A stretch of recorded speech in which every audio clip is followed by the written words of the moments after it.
दोस्तों, स्वागत है आपका इस नए वीडियो में। तो डीबीएमएस का हमारा एमसीक्यू का वॉल्यूम 1 है ये, और इसका प्रैक्टिस सेट 1 है। तो इसमें हम डीबीएमएस की प्रैक्टिस करेंगे। जो हमने थ्योरी ऑलरेडी कंप्लीट किया है, आज उसकी हम प्रैक्टिस करेंगे। और इसमें इंपॉर्टेंट क्वेश्चन होंगे जो आपके आए हुए हैं प्रीवियस ईयर में, जैसे DSSB में, KVS में, NVS में। बट मेजरली इस बार फोकस अभी DSSB में है, क्योंकि इसका एग्ज़ाम अभी आने वाले टाइम पे होगा। बट ये कोई भी एग्ज़ाम के लिए ये बहुत इंपॉर्टेंट क्वेश्चन है डीबीएमएस के लिए। तो पहला क्वेश्चन है, क्वेश्चन नंबर देखते हैं। पहला क्वेश्चन हमारा है कि which option best define database. तो इसमें ऑप्शन ए है कि a set of external conceptual and internal database level. Then B है आपका an organise collection of related data. और सी है कि concept use to describe data relationship and constraints. Option number D है a program used only to display stored files. तो आप लोग बताइए इसका क्या आंसर है, क्या करेक्ट आंसर होगा। तो जैसे कि मैंने डीबीएमएस में आपको ऑलरेडी पढ़ाया है, तो इसका करेक्ट आंसर है ऑप्शन नंबर बी। बी क्या है? An organized collection of data. क्या है? An organized collection of data. Database का सिंपल मतलब ही होता है कि organized collection of related data.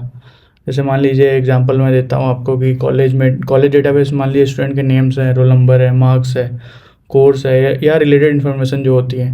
तो ये सब क्या है? रैंडम अनरिलेटेड फाइल्स का फोल्डर ऑटोमेटिकली क्या होता है? डेटाबेस बन जाता है। जो भी आपकी रैंडम अनरिलेटेड फाइल्स का फोल्डर है वो ऑटोमेटिकली एक डेटाबेस बन जाता है।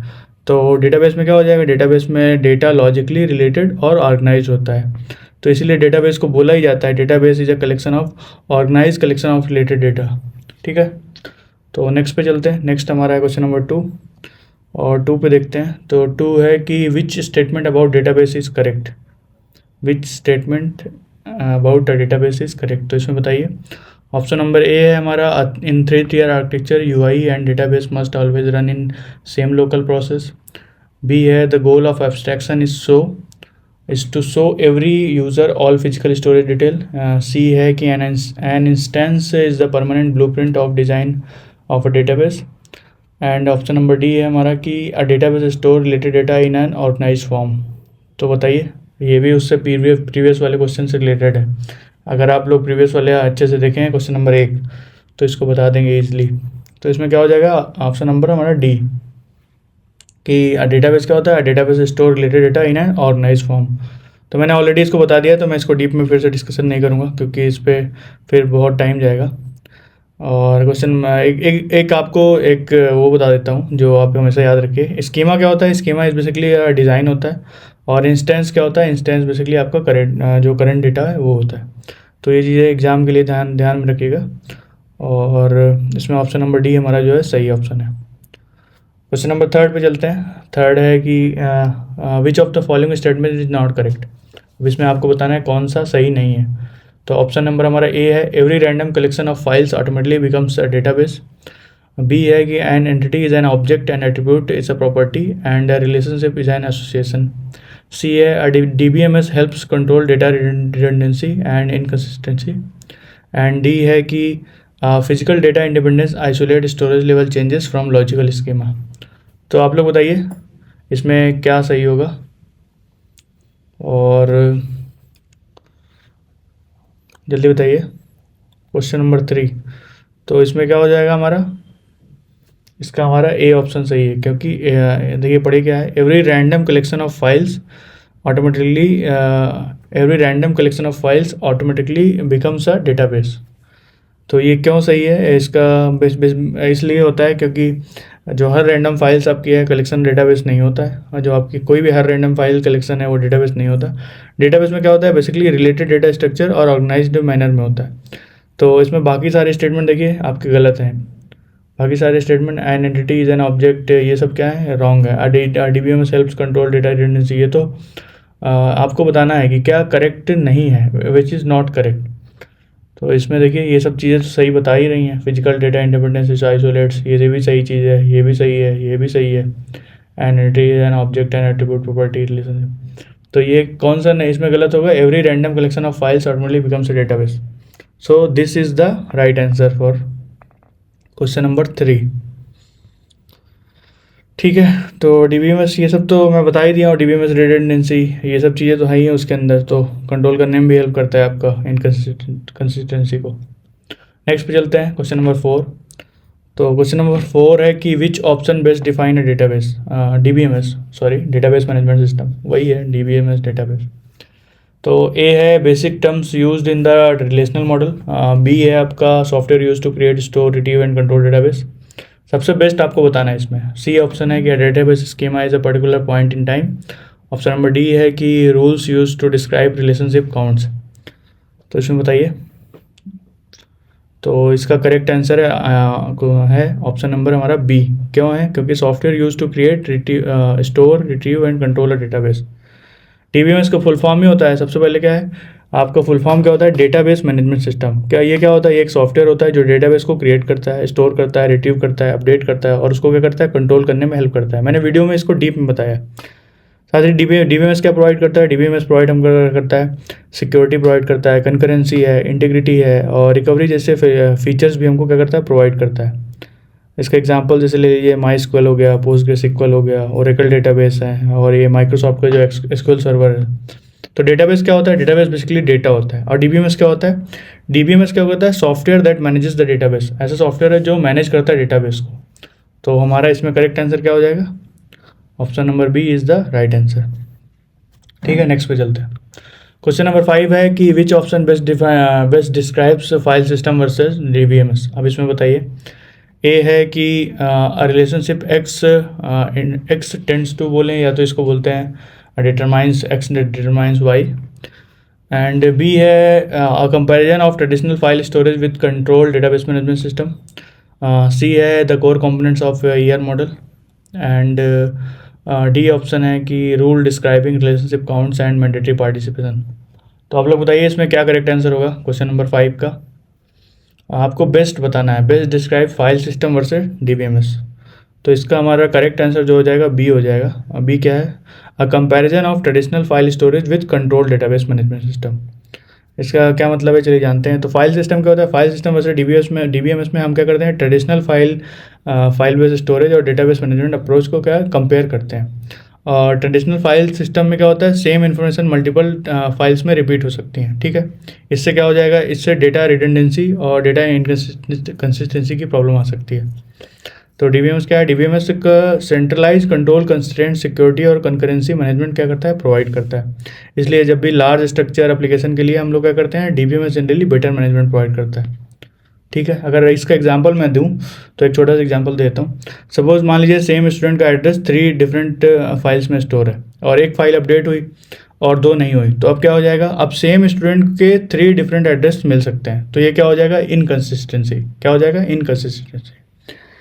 तो इसमें क्या हमारा सही आंसर है? ऑप्शन नंबर हमारा B is the right answer. ठीक है, तो मुझे लग रहा है आपको समझ में आ गया होगा। अब नेक्स्ट पे चलते हैं, 6th। तो 6th हमारा है कि which option best defines 3 tier architecture. तो आप लोग बताइए इसमें कौन सा सही है। तो ऑप्शन नंबर ए है कि higher normal forms for multi valued and joint dependencies. B है normal form controlling transitive dependency and determinants. C है basic terms of the relational model. And D है client application server and database server arrange in 3 layer. तो इसका right answer बताइए, right answer क्या होगा? Option number D is the right answer. क्यों? क्योंकि client application जो सर्वर डेटाबेस है,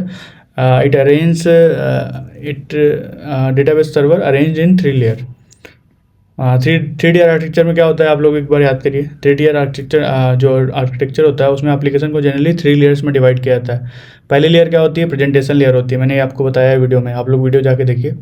इसमें क्या होता है, क्लाइंट या यूज़र इंटरफेस होता है, जो पहली लेयर होती है। सेकंड होता है एप्लीकेशन लेयर, जहाँ क्या है, सारा बिजनेस होता है, लॉजिक होता है, जो आप बिजनेस लॉजिक लिखते हैं। थर्ड हमारी होती है डेटाबेस लेयर, जहाँ क्या होता है, जहाँ डेटा सारा स्टोर्ड होता है। तो इसका सिंपल फ्लो ही होता है, यूज़र इंटरफेस पहले क्या हो जाएगा, यूज़र इंटरफेस जिसको क्लाइंट बोलते हैं, देन एप्लीकेशन सर्वर हो जाएगा, और थर्ड हमारा क्या है, डेटाबेस सर्वर। तो इसका राइट आंसर हमारा क्या हो जाएगा, ये हमारा D is the right answer. इस आर्किटेक्चर को बेनिफिट क्या है कि बिजनेस लॉजिक और डेटाबेस एक्सेस को क्लाइंट से सेपरेट रखा जा सकता है। इसका एग्जांपल मैं एक बता देता हूँ। मान लीजिए ऑनलाइन शॉपिंग का ऐप का स्क्रीन जो है क्लाइंट लेयर है, आपका जो ऑनलाइन शॉपिंग का ऐप का स्क्रीन है वो क्लाइंट लेयर हो गया। जो प्राइस कैलकुलेशन और ऑर्डर प्रोसेसिंग है वो किसका हो गया, वो एप्लीकेशन लेयर में हो जाएगा। और जो प्रोडक्ट्स और ऑर्डर डेटाबेस में, जो प्रोडक्ट्स और ऑर्डर्स हैं वो डेटाबेस लेयर में स्टोर होते हैं। कहाँ होते हैं, डेटाबेस लेयर में। तो इसलिए हमारा क्या है, option number D is the right answer. Next पे चलते हैं। नेक्स्ट हमारा है क्वेश्चन नंबर 7। तो 7 ये है कि which option best defines schema and instance. तो इससे क्वेश्चन आता है और इससे बहुत पूछा जाता है। तो स्कीमा क्या होता है, ए ऑप्शन है इसका, concept use to describe data relationship and constraint. B है software use to create, store, retrieve and control a database.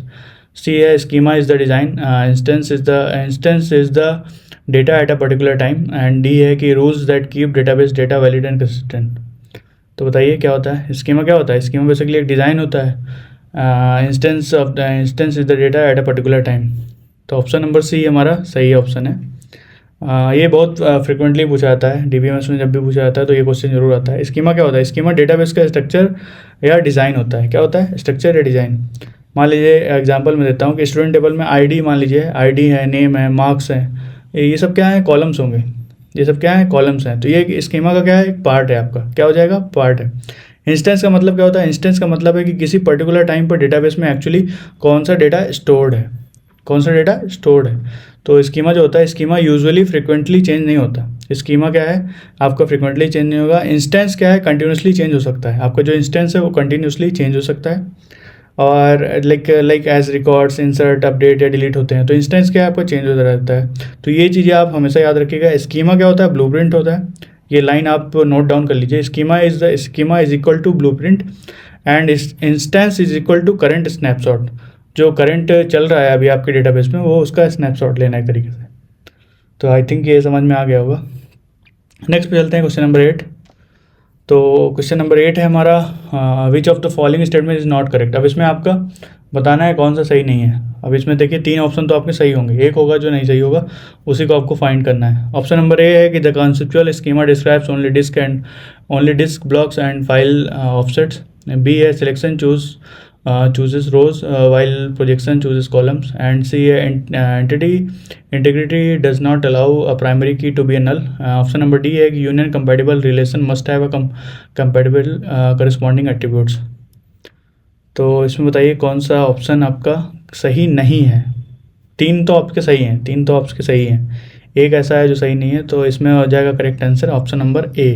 क्या है, ऑप्शन नंबर ए को पढ़िए एक बार। The conceptual schema describe only disk block and file offset. ये नहीं, ये गलत लाइन है। क्या है, ये गलत लाइन है। कॉन्सेप्चुअल स्कीमा डिस्क ब्लॉक और फिजिकल फाइल ऑफसेट डिस्क्राइब नहीं करता है। कॉन्सेप्चुअल जो आपका लेवल है ओवरऑल लॉजिकल स्ट्रक्चर को डिस्क्राइब करता है, जैसे एंटिटीज, रिलेशनशिप और डेटा स्ट्रक्चर को। ठीक है, तो फिजिकल स्टोरेज डिटेल में क्या हो जाएगा, इंटरनल लेवल से रिलेटेड होते हैं। और बाकी स्टेटमेंट जो आपके हैं वो सारे करेक्ट हैं। जैसे ये सिलेक्शन रोज चूज़ करता है, वो सही है। प्रोजेक्शन कॉलम चूज़ करता है, वो भी सही है। एंटिटी इंटीग्रिटी है, ये भी क्या आपका सही है। एंटिटी इंटीग्रिटी के अकॉर्डिंग प्राइमरी की नल नहीं हो सकती। देन यूनियन ऑपरेशन के लिए रिलेशन यूनियन कंपेटिबल होने चाहिए। ठीक है, तो एक बार रिवीजन कर लेते हैं। एक्सटर्नल लेवल क्या होता है, यूज़र व्यू होता है। कॉन्सेप्चुअल लेवल क्या हो गया, लॉजिकल डेटाबेस हो गया। कॉन्सेप्चुअल लेवल मतलब लॉजिकल डेटाबेस स्ट्रक्चर हो गया। इंटरनल लेवल क्या हो जाएगा, फिजिकल स्टोरेज हो जाएगा। तो ये डायरेक्ट एग्जाम में क्वेश्चन बन सकता है, आप लोग ये लाइन याद रखिएगा, ये आपके डायरेक्ट एग्जाम में क्वेश्चन बन सकता है। ठीक है, नेक्स्ट पे चलते हैं। क्वेश्चन नंबर 9 हमारा है कि which option best define data abstraction. अब ये भी बहुत पूछा जाता है, ये बहुत पूछा गया है, बहुत सारे एग्जाम पूछा गया है, तो इसको अच्छे से पढ़िए। और ऑप्शन नंबर ए है hiding unnecessary implementation detail from user. Option B है कि other forms of database keys. C है the person responsible from database administration. D है atomic values followed by the removal of partial dependency. तो बताइए इसमें क्या हो जाएगा। डेटा एब्स्ट्रैक्शन का आप लोग मतलब बताइए। डेटा एब्स्ट्रैक्शन मैंने इस पूरे वीडियो में बताया है, जो आप लोग मैंने पूरा डीबीएमएस का सीरीज चलाई है, उसमें वीडियो में बताया कि डेटा एब्स्ट्रैक्शन का मतलब क्या होता है, यूज़र को सिर्फ रिक्वायर्ड इन्फॉर्मेशन दिखाना और अननेसेसरी इम्प्लीमेंटेशन को, डिटेल्स को क्या करना है, हाइड करना है। जैसे मान लीजिए आप एटीएम गए, एटीएम से पैसे विड्रॉ करते वक्त यूज़र को ये नहीं पता होता कि जो डेटाबेस रिकॉर्ड है उसमें एग्जैक्टली किस डिस्क या ब्लॉक में स्टोर है। यूज़र को सिर्फ रिलेवेंट इंटरफेस और क्या कहता है, रिजल्ट दिखता है। मतलब इंटरनल कॉम्प्लेक्सिटी जो होती है उसमें आपकी स्क्रीन में, वो क्या होती है, हिडन होती है। इसी कॉन्सेप्ट को क्या बोलते हैं, डेटा एब्स्ट्रैक्शन बोलते हैं। इसमें भी 3 लेवल होते हैं एब्स्ट्रैक्शन, मैंने आपको बताया है, वीडियो में पूरा डिटेल बताया है। क्या होता है DBMS में कॉमनली क्या होते हैं, 3 लेवल डिस्कस होते हैं। पहला होता है फिजिकल लेवल, दूसरा होता है लॉजिकल कंसेप्चुअल, और तीसरा होता है व्यू एंड एक्सटर्नल लेवल। तो बताइए इसमें ऑप्शन नंबर हमारा ए जो है वो क्या है, करेक्ट है। Hiding unnecessary implementation details from users. ठीक है, नेक्स्ट पे चलते हैं। क्वेश्चन नंबर 10 है हमारा, which option based define data independence. अब ये भी मैंने आपको पढ़ाया है वीडियो में।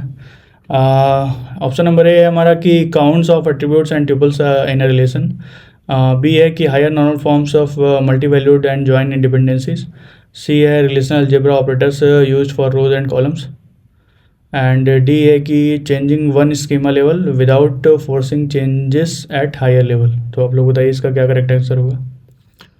तो इसका हो जाएगा क्या, डेटा इंडिपेंडेंस का मतलब पहले बताइए। डेटा इंडिपेंडेंस का बेसिकली मतलब होता है, ये मैंने वीडियो में बताया, कि डेटाबेस के एक लेवल पर चेंजेस करने के बाद हायर लेवल को अननेसेसरी मॉडिफाई ना करना पड़े। क्या करना पड़े, अगर आपने एक लेवल पे चेंजेस कर दिया तो हायर लेवल है उस पर अननेसेसरी कोई मॉडिफाई ना करना पड़े। इसके 2 मेजर टाइप होते हैं, फिजिकल डेटा इंडिपेंडेंस, लॉजिकल, ये भी मैंने वीडियो में बताया। फिजिकल में क्या होता है, फिजिकल स्टोरेज चेंज हो, बट लॉजिकल क्या है, स्कीमा अनअफेक्टेड रहे। और लॉजिकल डेटा इंडिपेंडेंस में क्या होता है कि कॉन्सेप्चुअल स्कीमा में चेंजेस के जो चेंज होते हैं, चेंज का एक्सटर्नल व्यू या एप्लीकेशन पर मिनिमम इफेक्ट हो। ठीक है, जैसे कि फिजिकल डेटा इंडिपेंडेंस क्या होता है, जनरली ईजियर टू अचीव होता है रादर देन कि लॉजिकल डेटा इंडिपेंडेंस है। ठीक है, तो इसका बताइए ऑप्शन क्या, कौन सा सही है। ऑप्शन नंबर हमारा डी सही है। क्यों, क्योंकि changing one schema level without forcing changes at higher level, ये मैंने बताया आपको। तो इसका हमारा करेक्ट आंसर है। इसमें आप एक चीज़ याद रखिएगा, फिजिकल इंडिपेंडेंस क्या होता है, स्टोरेज चेंजेस हाइड कर देता है। जो आपका फिजिकल इंडिपेंडेंस है वो क्या करता है, जो स्टोरेज चेंजेस हाइड कर देता है। जो आपका लॉजिकल इंडिपेंडेंस है वो लॉजिकल स्कीमा चेंजेस के इम्पैक्ट को करता है हाइड या रिड्यूस करता है। क्या करता है, हाइड या रिड्यूस करता है। ठीक है, तो आई थिंक आप लोग आंसर मिला सकते हैं। इसमें देखिए सारे आंसर दिए हुए हैं, और 10 में से आपके कितने आंसर करेक्ट हुए आप लोग बताइए। आपका स्कोर क्या है, 10 में 8 है, 7 है, 6 है। अगर आपका 10 में 10 है तो बहुत अच्छा है, आपकी DBMS की तैयारी बहुत अच्छी है। और ये आपके MCQs जो हैं ये बहुत ज़्यादा PYQ के भी इसमें कुछ क्वेश्चन थे, और इसमें रिपीटेड MCQ थे, एक्सपेक्टेड क्वेश्चन भी थे। तो आप लोग इसको प्रैक्टिस करिए। और अगर आप DSSB, KVS, NVS, EMRS या किसी कंप्यूटर साइंस के एग्ज़ाम की प्रिपरेशन कर रहे हो तो नेक्स्ट DBMS प्रैक्टिस सेट जो आएगा उसको मिस मत करिए, और चैनल को सब्सक्राइब करो। नमस्ते शिवम चैनल का नाम है, और मिलते हैं नेक्स्ट वीडियो में। तो स्कोर जरूर बताइए, कमेंट में आप लोग स्कोर बताइए। So keep watching, keep learning, keep growing, and thank you for watching. Have a nice day.